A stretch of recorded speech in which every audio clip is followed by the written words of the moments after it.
Writing a book is hard. Writing a book with another person is harder. Writing a book with 5 people, living in 3 different countries, spanning multiple time zones, representing many different identities, raised in several generations, and having more than one neurotype, and providing perspective from vast life experiences is nearly impossible, but we did it. I became very familiar with my I don't belong because I'm different part, who, when blended, would withdraw from commenting and sometimes even wanted to leave the project altogether. With all parties putting in effort to understand and accommodate each other. Despite several sizable ruptures, the self-energy of the group held the space and allowed everyone to complete the process as a cohesive unit.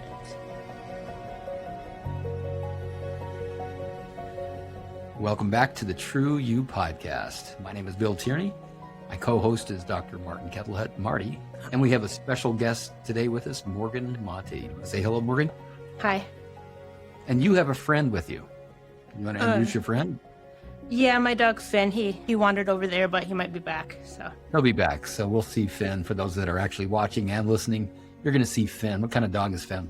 he's a Labradoodle. How long have you had Finn? 6.5 years. And was he a puppy when you got him? He was 3 months. So Yeah. kind of, yeah.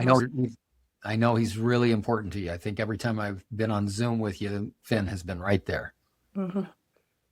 So I asked Morgan to be on the podcast with us today because she is one of the authors of the Parts Work Guidebook. Morgan and I and 3 other authors created the Parts Work Guidebook. It's been released in the Kindle version as of this recording. We really hope that it'll be released in the paperback and then shortly after that, the audio version. And so we'll talk more about the book and about the experience of writing the book. And that's really the reason we wanted to have Morgan on today. Yeah, cool. Let me introduce her according to the bio that she provided. She's an IFS, Internal Family Systems, Level 3 practitioner, a co-author of the Parts Work Guidebook, as I just mentioned, and a longtime Parts Work practice volunteer. And so for those that don't know what Parts Work practice is, it's a 75-minute session that meets 6 times a month now to practice the Internal Family Systems model. So welcome, Morgan. Hello, good to be here. Where are you squad casting in from? From Michigan. What part of Michigan? It's the middle part. It's Mount Pleasant, so it's pretty much in the center of the Lower Peninsula. Yeah. Okay, very good. My grandmother's from Michigan, but the little bitty part up in the north. Are you getting the benefit of any of the NCAA men's basketball championship kudos? I'm going to say this on a podcast. I am a lifetime, literally from birth, Michigan State fan. So it's very difficult. I see. Yeah. Got it. So just because you're from the same state, there's no pride for you. In fact, it's painful. Yes. Yeah. Sorry to hear that. Michigan beat my Gonzaga Bulldogs early in the year and humiliated them. So in a way, I was happy to see them win just to show just what a great team they are. And because I really like the Bulldogs, and they humiliated and beat them like by 40 points or so. But I'm not here to talk about basketball.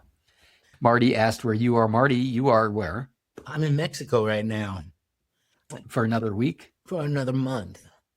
Oh, for another month. Yeah, I live in Colorado, but I spend winters someplace warmer. I'm not a cold weather person. And I'll be flying. So Marty's going to be flying back home to Colorado, and I'll be flying to Colorado, Denver, to visit with him and a couple more of our mutual friends, coaches. And I'm in the state of Washington. Yeah, really looking forward to that. I'm in the state of Washington, the northwest corner of the country.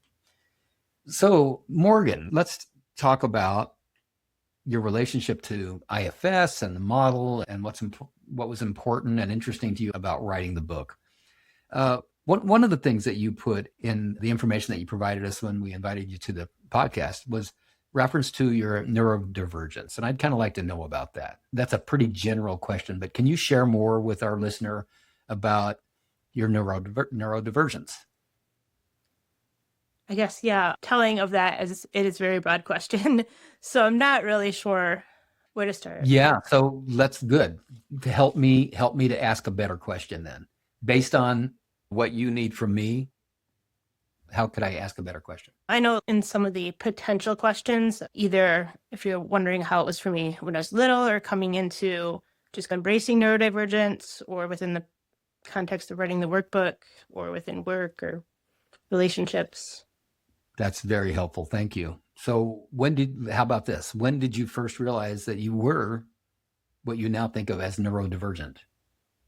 When I was probably in elementary school, I noticed I was different, that I didn't catch on sometimes to some of the social stuff, mostly like when people were being sarcastic or not so nice, but pretending to be nice, things like that. And sometimes I just wouldn't understand why people got frustrated because I didn't understand something and I'm doing what you told me. And as I've now done a lot of reading and things like that, I realized it's just a difference in interpretation of the words literally, but a lot of times there's context that is meant and not said. And so sometimes it's, I guess, difficult to know what exactly to do in certain situations. I see. Yeah. And Marty, please come in anytime you want to. I'm just going to continue the conversation unless you want to jump in. As a little girl, then did you ask for help, or how did you come to like have a concept about it? Yeah, I guess I didn't really, as a girl, I was very shy, extremely. Nobody can believe that now. And so I didn't really honestly know to ask for help. And as one of those kids, I was really good in school, got good grades. At that time, I could focus and do work and really succeed in that area. I think when I was in high school, I got asked to babysit for a neighbor who had an autistic child. And like, it just makes sense. Like, I could see myself really, like, I understood their daughter so much more than I understand other people. Wow. And I found that throughout. Huh. I see. Very interesting. And so, like, I'd just be curious, like, where are you said in like social situations, like picking up on those contextual things. Do you notice, like, the word you used in the challenges of existing in a neuronormative society? Like, where else would you pick up on that? Like, where else would it be like challenging or different? Yeah, exactly. Like, where those people, they don't get how different the world feels to me. Mm-hmm. Yeah, I actually just watched a reel the other day that explained sometimes it work perfectly in meetings with people at my level, at the management level. And it's people coming in who are neurotypical that have all the context and me hearing things and being like, wait, it's not a simple answer. What about this? What about this? What about this? And I think I see a lot of the mismatch where people are like, why are you asking about that? Or of course, or even, well, I didn't think about that. Why is that important? And in my mind, it's lots of detail and it's relevant. I see. Got it. I'm wondering if maybe because we've had, you and I, Morgan, a lot of experience together of the mismatch or the disconnect, the misalignment between apparently I'm somewhat neurotypical and a neurodiverse person. Let's say it this way: you and I aren't neurotypical. We aren't neurologically matched. Is that a way to say it? It can be. I think I know where you're going with it because we both are very different, and I think people divergent, neurotypical along the spectrum, people are different, right? There's no mold. So I think, yeah, definitely not matched sometimes in understanding. Well, I just want to say that it was less than a year ago that I learned that, well, number one, we're all neurodiverse in some way, but that I am in a particular way. And so that I too am neurodiverse, but not in the way that you are. And our maybe orientation to language and orientation to relationships with each other is so mismatched that you and I many times clashed in our experience of writing the Parts Work Guidebook. Would you agree? Yes. Yes. I was- You feel like, She said very quietly.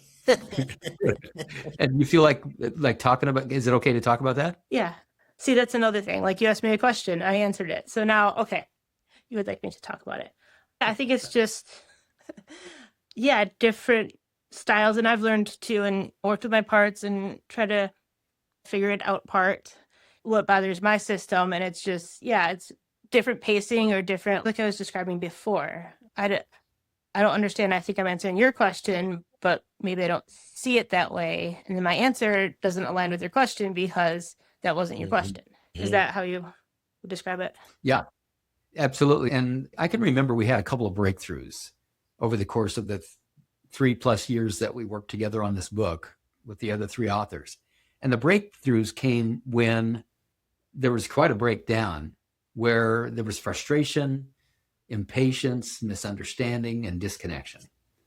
And then you would speak up and you would just let me and everyone else understand that you were viewing the experience that we were all having together through a much different lens than the rest of us were. And then you helped us to understand those differences. And one of the times that I remember you pointing that out was when one of us had been sarcastic. And I noticed on the screen that sarcasm was really appreciated and enjoyed by everybody except you. And it wasn't that you were, at first I thought, Morgan's unhappy about this for some reason. And I don't understand why she's unhappy. But I realized with your help that it wasn't that you weren't unhappy, other than it created some extra tension and stress for you because you were working really hard over there to understand why everybody was laughing. It wasn't funny to you. Yes. You weren't upset. You just didn't understand the humor. I think that's a good distinction too. Sometimes I don't understand. I'm like, are they being sarcastic? And obviously I've played along sometimes when I really get what you're doing. And other times I just, didn't find the humor. And it's not that it wasn't funny. It was just being literal. It's okay.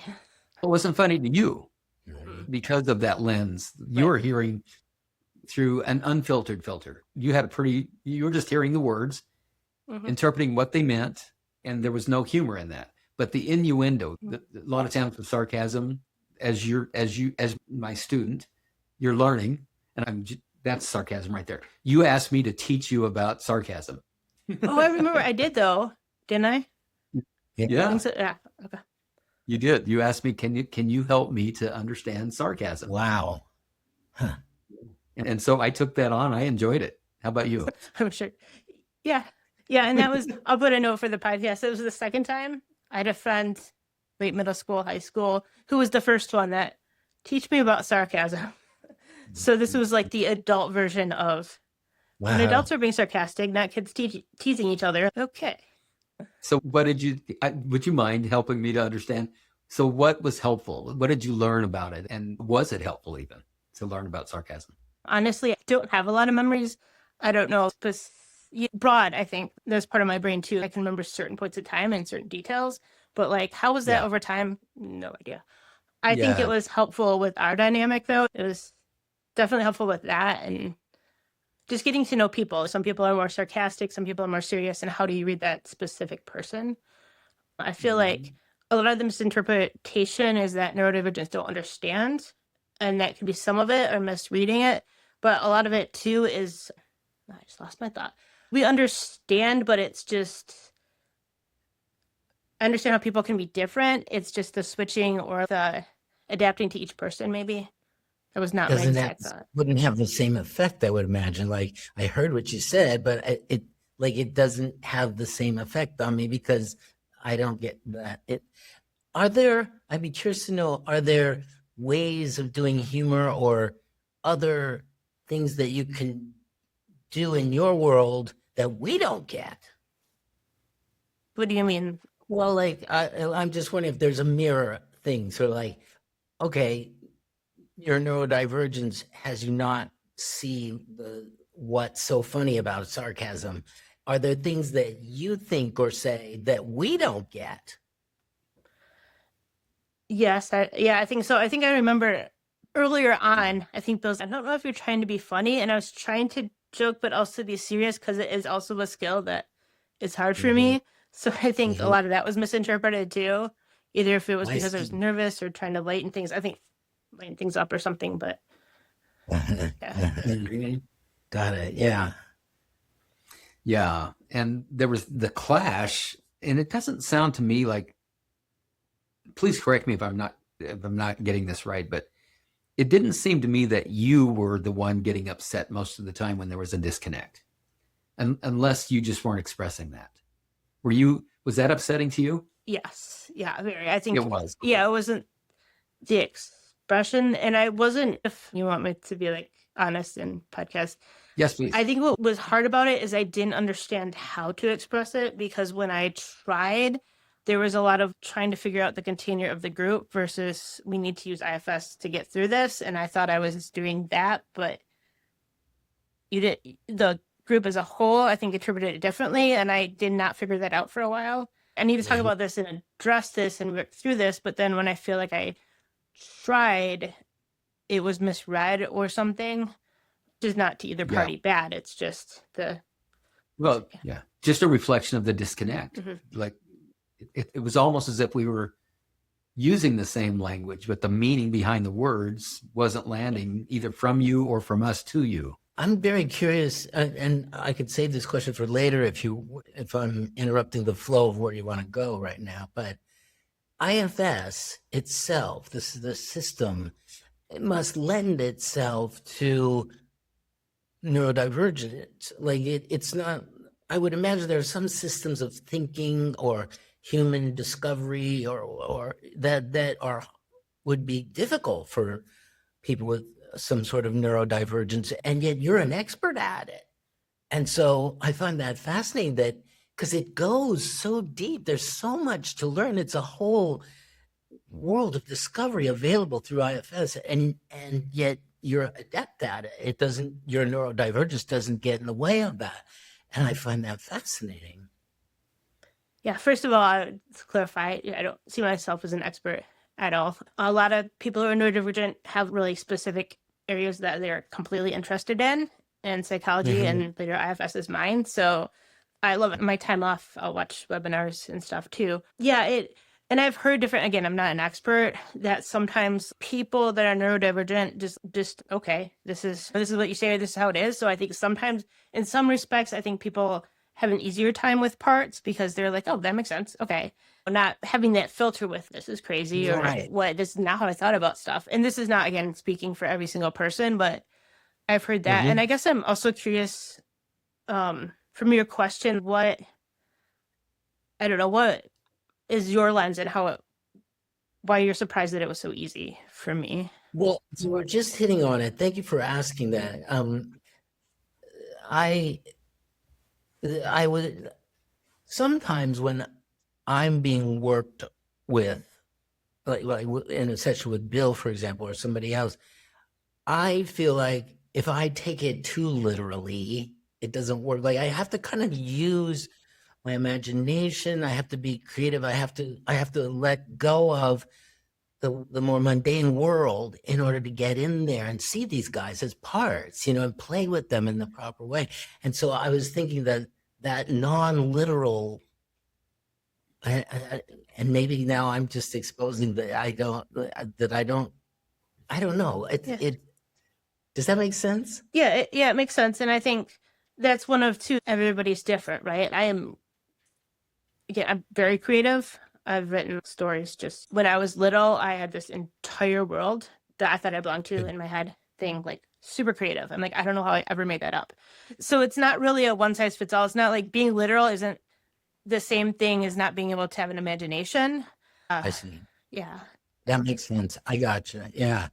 Yeah. I didn't, it's new to me. And so I'm just figuring out what it must be like for you. That's what I'm just trying to understand.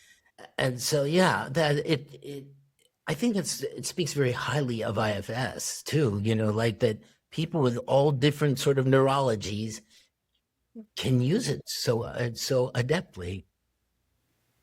Yeah. I wonder, I love the direction we're going here. I hadn't really thought about that. I know that you're level 3 trained through the IFS Institute, and meaning that you went through the basic training, the advanced training, and then a specialized training all the way up to level 3. And many of us haven't gotten that far. I'm not level 3 trained. I'm level 2. I just wonder, how was the experience for you going through these trainings? Did you find it easeful, or was it challenging in any way? I think actually through all 3 of them, one of the most challenging things is just I have a part that doubts myself, doesn't have a lot of, not necessarily self-esteem, but a lot of, it thinks I can't do this, it thinks I'm less, it thinks that everybody's thinking things about me. I think that was the most influential part. It wasn't necessarily how I think about things, because I guess my take on IFS too is you trust the client system, right? So however they interpret it, their system's interpreting it in a way that makes sense to them. So it wasn't so much about that. And also, I'm really good at protocols. I don't use it so much anymore because that's more parts led, but these are the things you need to touch on. These are the fine questions you need to ask. In my brain, that makes sense. And it's mostly the performance anxiety and the anxiety of they're going to think I know nothing and not pass me or something. There's a lot that gets left out of most traditional leadership coaching. True leadership isn't just about you, it's about your relationships to people, to issues, and to objective reality. Schedule a complimentary discovery session to get at all of it. Go to listeningisthekey.com, click on the pop-up. I see. Concerned about what other people think of you Yeah. in both cases, is it? Yeah. That, especially the people that are going to evaluate me or whatever, the people that know the stuff. And yeah. I mean, do you refer to your neurodivergence as autism? Not quite there yet. I would, but also, and I've done some reading, and this is also an up and coming thing in the age that I'm at, is there's a lot at play in my whole body, right? And I have so much trouble now, just even at work, so distracted or focus on tasks really well, but then I start something like 10 things and don't finish them. So there's a lot of that too, a lot of more of like when you think of the inattention or the ADHD part. And I've read some about how one can mask the other until one, and I try to think back in my life, again, I don't have a lot of memories if that was ever there previously or if it's something new. So I haven't figured that out yet, but. Do you have any theories?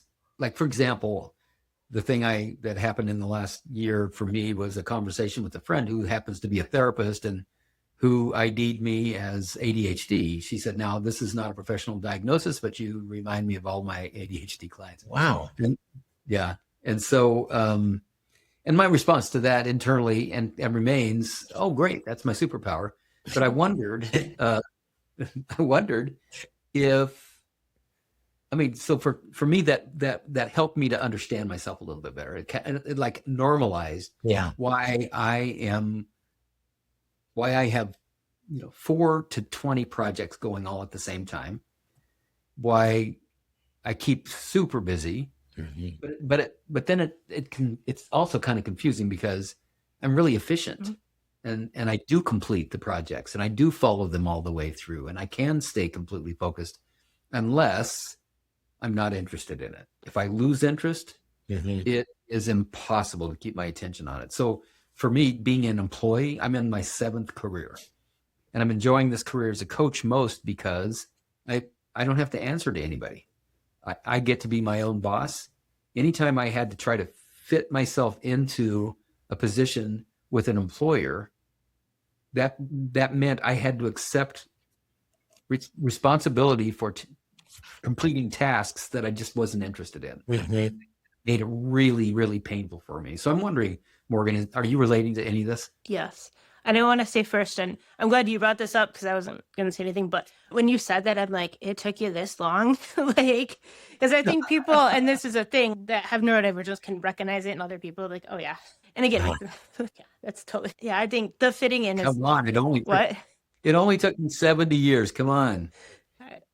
But yeah, that's typical too. I got this focus. I love it. I'm going to spend all my time and do really well.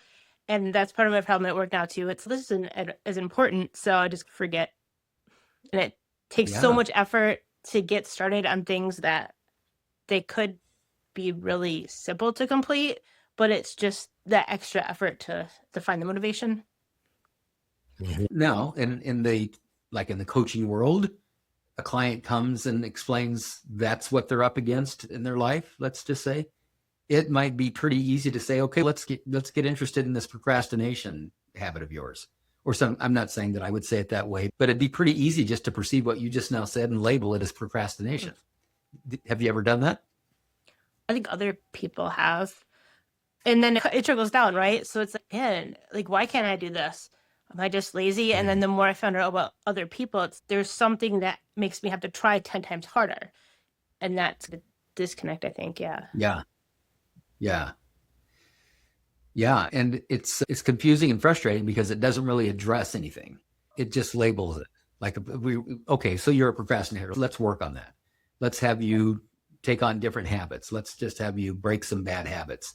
But what you and I both are saying here is, if we're not interested in it, it takes more effort than we have, really, to be able to even put any focus and energy into it. But I think there's something important about when the label is right, when it's correct.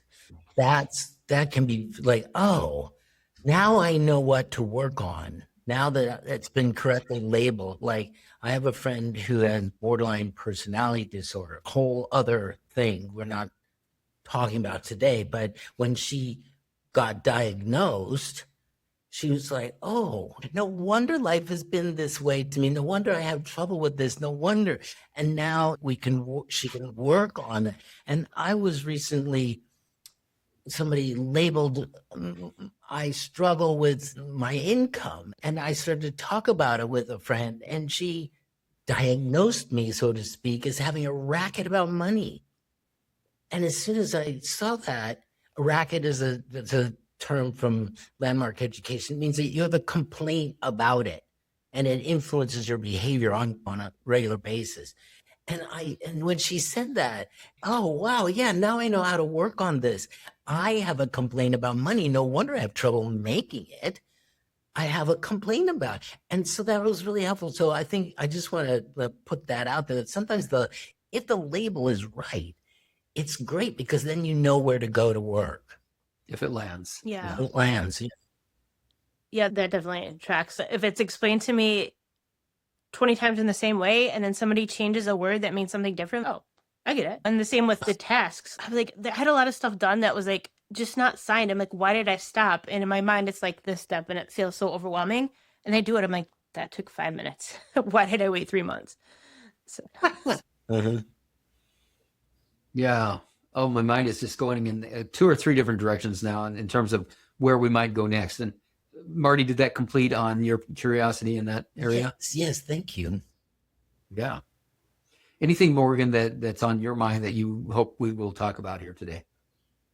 Can I share a thought on your experience that you shared about your? Yeah, love it. Okay, I just had a thought too. Like, you were talking about, like, when you really, like, on a project, you can really go. And to me, like, in a parts language, that's like parts using that hardware, maybe not a part of you, but that hardware to, in a way that's productive, or in a way that it's your goal at that moment. I don't know if that made sense. But... I think, well, let me tell you how it made sense to me. Let me see if that matches what you intended. Because I'm wired the way that I'm wired, my parts know how to work with the hardware they have to work with. And so, because I have a do it now part, for example, if there's something to do, it's almost painful not to do it now. I have that part too, by the way. And so an example of that is, I'm watching the clock. Morgan, I knew you were going to be here at 1:15. And at about 10 minutes before the hour, I had 7 short videos to review to give feedback to my virtual assistant. So I had less than 25 minutes to review 7 videos. Wow. And give feedback. Mm-hmm. So I gave her feedback on 5 of them. There's 2 that are outstanding. I still need to get back to those. it's an exaggeration to say that was painful for me to stop, but it was challenging. I got it. Was challenging. I had a part that said, "Oh, Morgan won't mind. Marty and Morgan can get to know each other for a few minutes before I get on there." But then I have another part that is just as committed to be early is on time is late. So those two parts are battling it out in there. And of course, the one that says be on time won. And I very quickly got past the discomfort of knowing there were two things left undone that I need to get back to. Mm-hmm. Mm-hmm. How familiar does that sound, Morgan? For you, very familiar. We talk about doing something, and then an hour later, okay, there's my email. I just did that. And like, I think that too is some of the mismatch because my parts are like, they feel pressured then, which is totally me taking that on and not you in any way like pressuring them. But they're like, oh, that was fast. Holy cow, things are moving too fast, and then they shut down. But yeah, with anything though, that's your project, it's like done. And I can see how that's really helpful. And so now knowing this, every listener that's been listening knows this about me.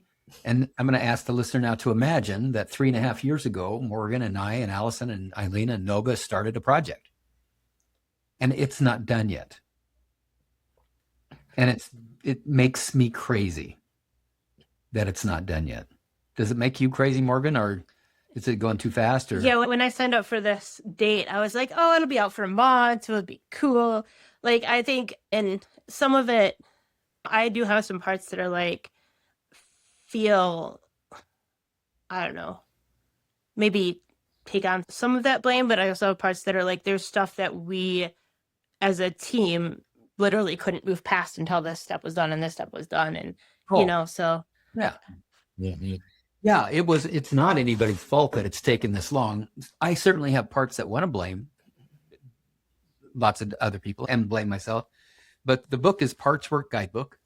And this is the book we've been talking about. And I'm wondering, Morgan, how it would be for you if I refer to one or two of the things that you've written in the book. The book's available, so sure. They're going to read it anyhow, right? Yeah, so, probably. So there's a couple of things. What we learned while writing it, I thought would be really interesting to read some excerpts from what maybe you and I both wrote and comment on. In fact, one game we could play here is that I can read you a little bit of mine. I'll just read you mine. Mine's 2 short paragraphs, and you can respond to that. How's that to start with? Okay. Sure. And Marty, you're going to be able to recognize me in this as well, I think. During the process of writing this guidebook, there were times when our parts became activated.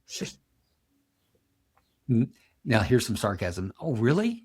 I was thinking that too. I have the sarcasm. There's part there now. There you go. Yeah, you're developing it. All right. So I'm so proud. That I cannot tell if that was sarcasm or not. No clue. Maybe both. That was just a fun thing to say. Was that sarcasm? No, it was just a fun thing to say. Given that you've asked me to teach you about sarcasm, that you were about to say the same thing makes me proud. We got it. We experienced many upsets and frustrations. When this happened, we had a choice. We could either let the activated parts take over and influence our process, sometimes threatening to end the project altogether. Let me comment about that. And there were times that I was ready to do that. Mm. And that I did do that I let my parts just continue. I let them just go ahead and hijack me. Or we could use the IFS model to support each other, to support the group, to support the project, and to repair the ruptures that occurred. And I'm happy and proud to report that we did do that throughout the process. What do you think, Morgan, about what I just read? Yeah, and I think I'll speak for myself, but generalize that we probably had all had times, because I've had several times too. I'm so done.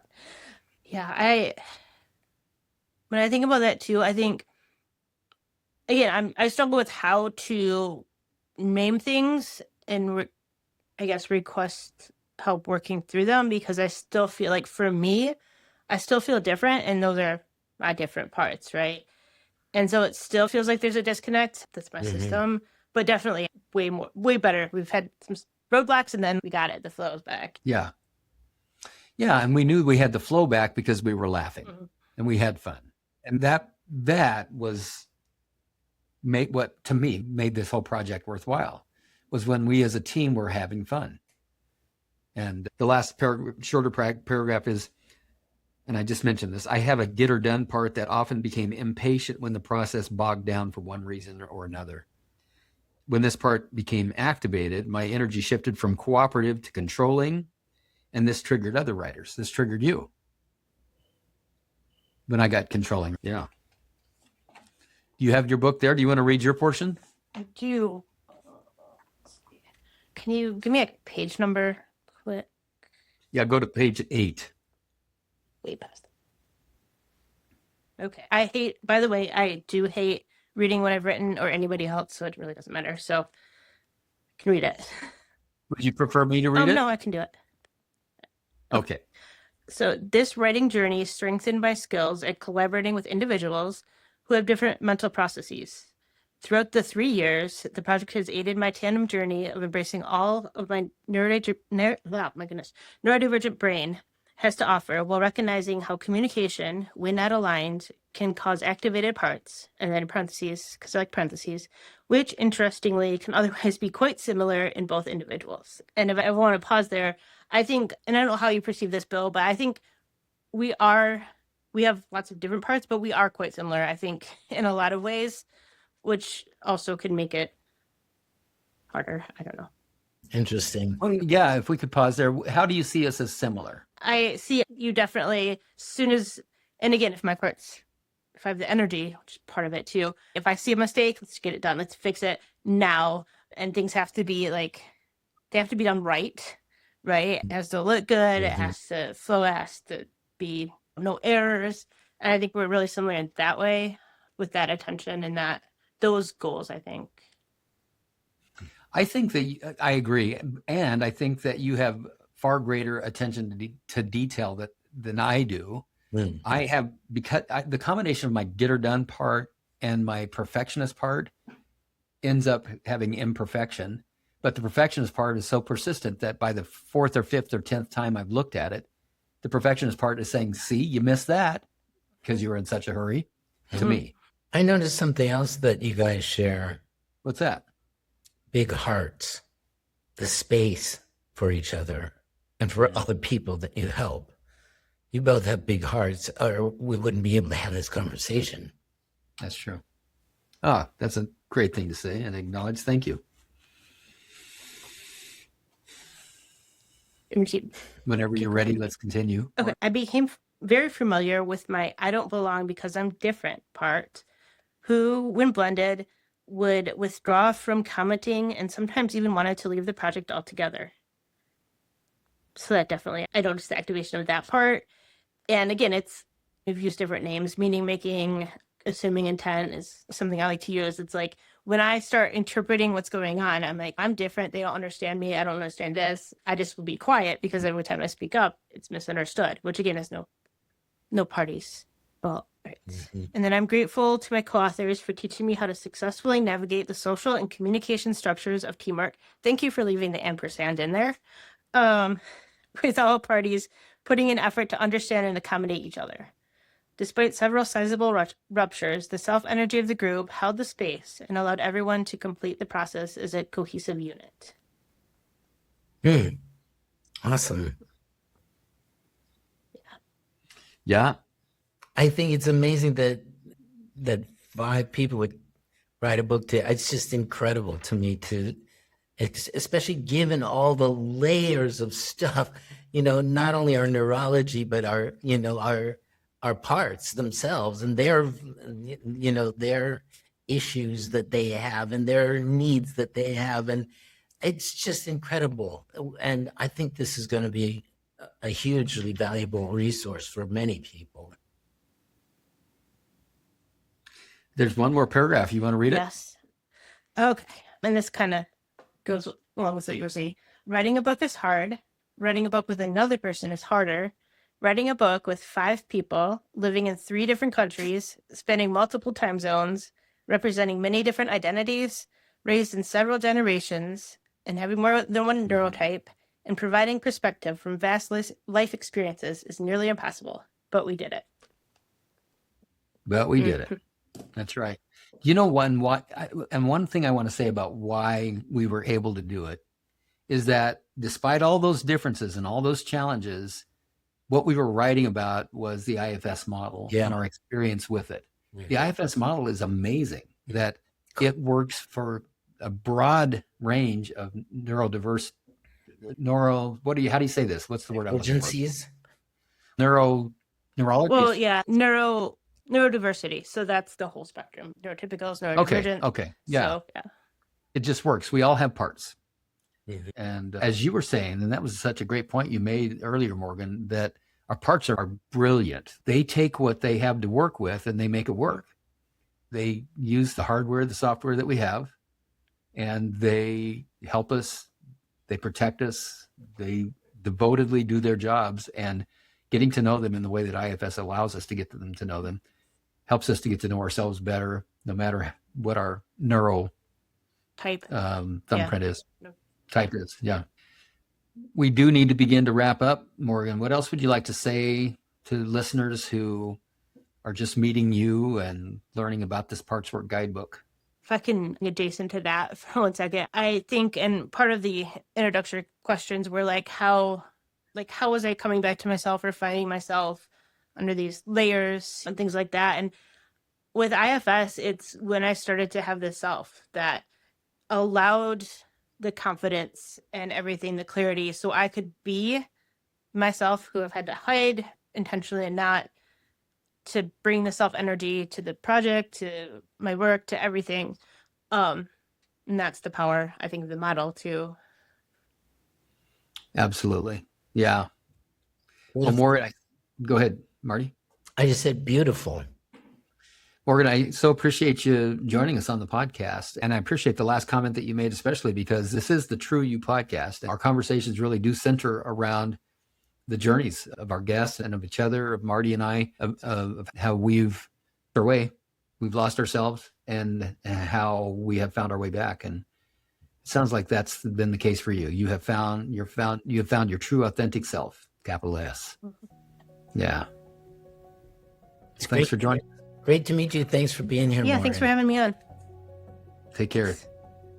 We appreciate who you are, that you would be listening to this podcast, and want to acknowledge all those parts of you that yearn for the experience of the true you. If you like this episode, click like, share it with others, and be sure to subscribe. Listen again next week for the newest episode. Check show notes for a transcript and a link to resources, including a link to let us know if you'd like to be a guest on our podcast.